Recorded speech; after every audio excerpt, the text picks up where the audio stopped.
Hey folks, the language of hypothesis tests and hypothesis testing. I've sort of introduced you to this language already, so this should be somewhat familiar, but there are some new terms like type 1 and type 2 error. Please enjoy the videos. Also, I keep referring to this as 10.1. Just ignore that 10.1. That's from a different book. Okay, enjoy. Hey folks, how we doing? Let's talk a little bit about, what is this, 10.1, 10.1, 10.1.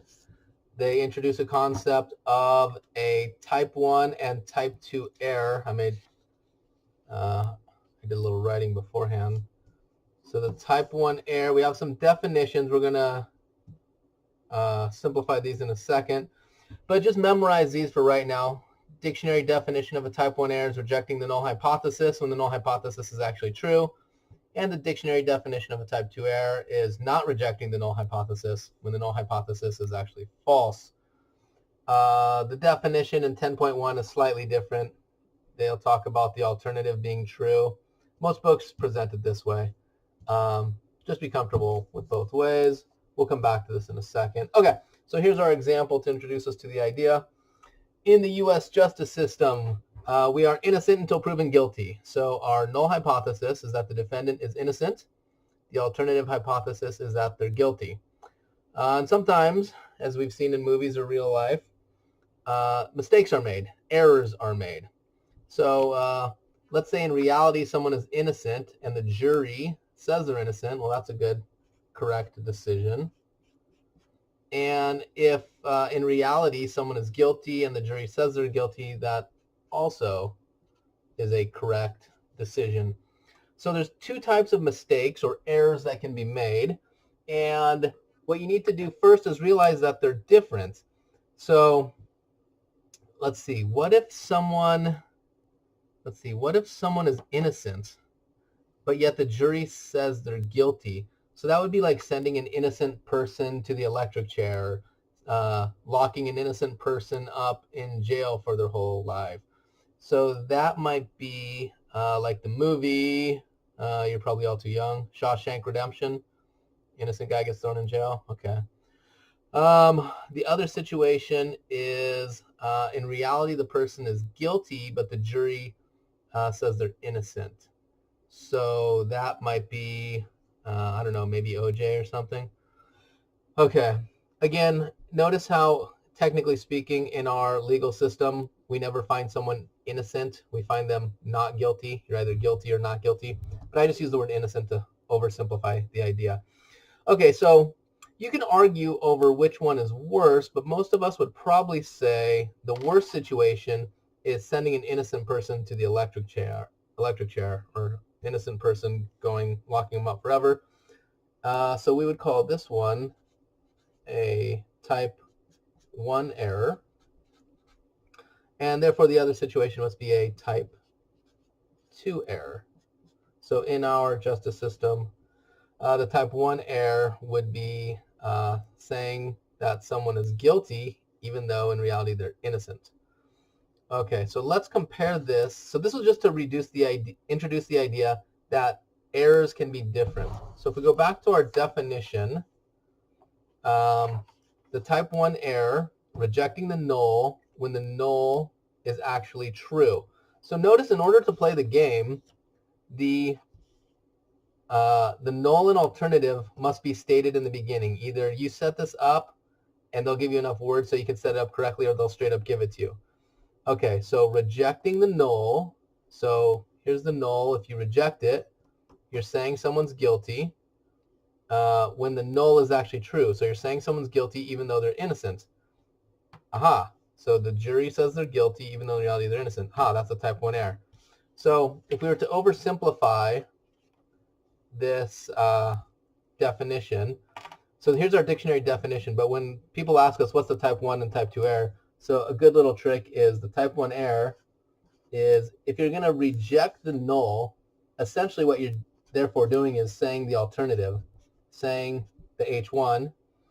I often put HA, alternative hypothesis HA. Our book uses H1, same thing. Okay, so saying H1, rejecting the null, so that's saying the alternative, when the null is actually true. So even though HO. So saying the alternative even though the null is true. So saying H1 even though HO. So then the type 2 is just switching them. Not rejecting the null. Not rejecting the null means you're stuck with it. So saying HO even though H1. Okay, well that's confusing. Maybe an example will clarify things. So we have, here's a situation teachers face. The null, we'll assume that the student is not cheating. The alternative is that the student is cheating. So think of what could happen as a teacher. You could accuse someone of cheating, but it turns out they really weren't cheating. Or you could think they're cheating, but you don't accuse them of cheating, and thus they got away with cheating. So both are mistakes. One is a type 1 error, one is a type 2 error. Okay, so maybe pause right now and try and write down what you think the type 1 error is and what the type 2 error is.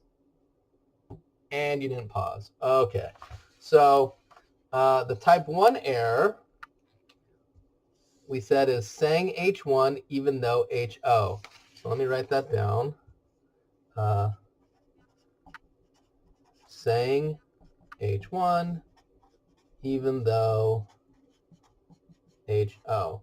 So we're saying H1, saying student cheated, saying the student cheated,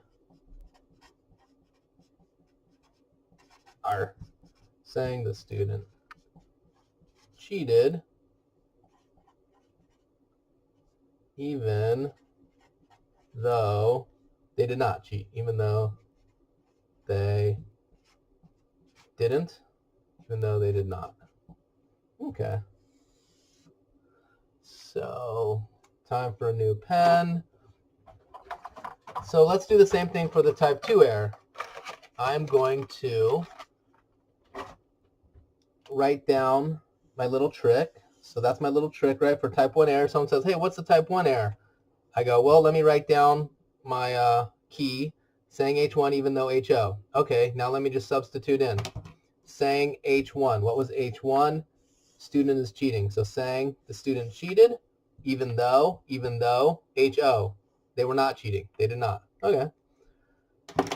So type 2 error. Ooh, that's a good pen. Saying HO even though H1. Saying the null even though the alternative. Okay. So saying HO. What's HO? That they did not cheat. Saying they did not cheat even though H1, even though the student is cheating, even though they did cheat. Aha. So as a teacher, there's nothing worse, in my opinion, than a type 1 error, to accuse someone of cheating even though they did not.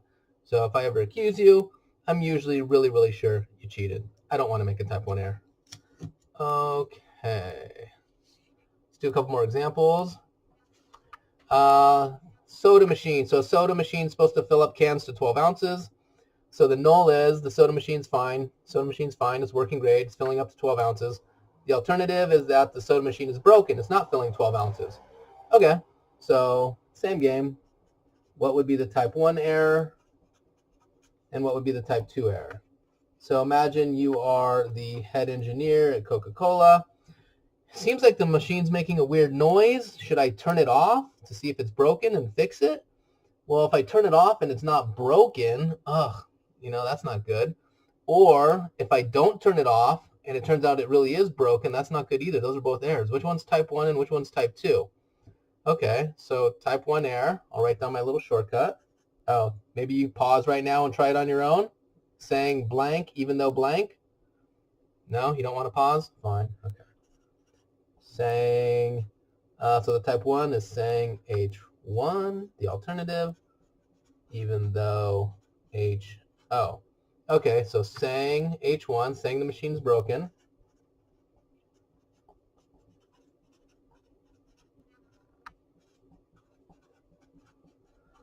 broken, even though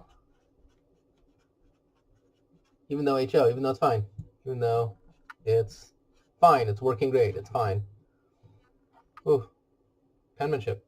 Okay, type 2 error, so that would be saying HO, even though H1. Okay, so HO, saying the soda machine is fine. Saying the soda machine is fine. Saying the machine is fine. Saying the machine is fine. Saying the machine is working fine. Even though H1, even though it's broken. No, it's broken. Aha! Okay, starting to make more sense. You see how you have to be given the null and alternative, or you have to set up the null and alternative yourself.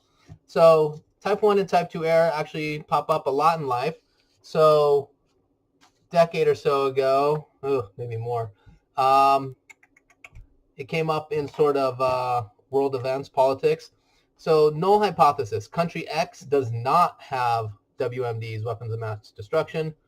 Alternative hypothesis, country X does have weapons of mass destruction.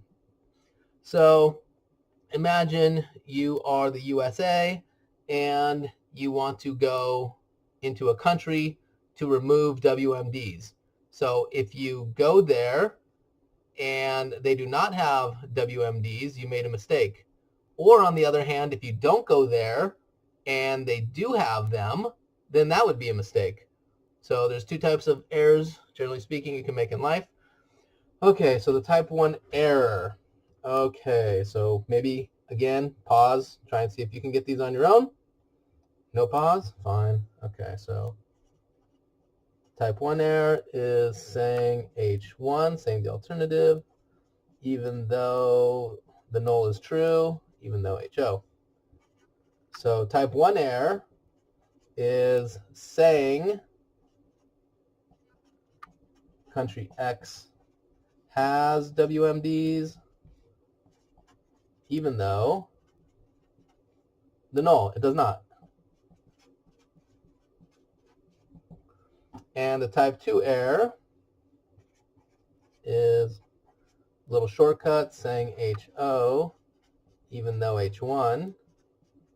So that would be saying the null, they do not.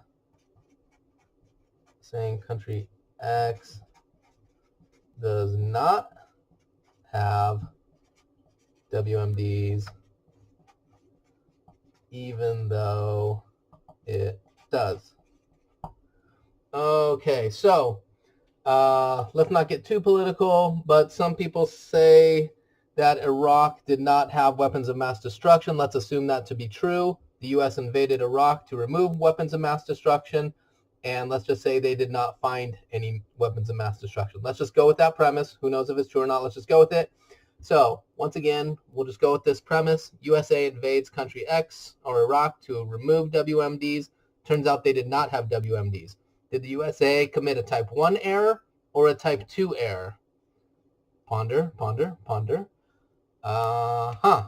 So in that example, USA invading Iraq to remove WMDs. There were no WMDs in Iraq, so that would be saying country X has WMDs even though it does not.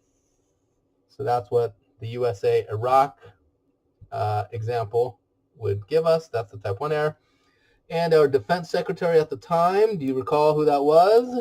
History buffs? It was Donald Rumsfeld. Very smart guy. Try and watch his a documentary about him on Netflix, I think. I think it's called Known Knowns or Known Knowns or Unknown Unknowns. One of his famous quotes, there are known knowns, known unknowns, unknown unknowns, something like that. But anyhow, he always says things that are really smart and confuses people. He said he did not want to see a type 2 error on, so this is at the time, the decision to invade Iraq. He said, I do not want to see a type 2 error on American soil. In other words, he did not want to find out the hard way by not invading Iraq that they actually did have WMDs. So in the news, someone actually said type 2 error, Donald Rumsfeld. Okay, hopefully that made sense, folks. Peace.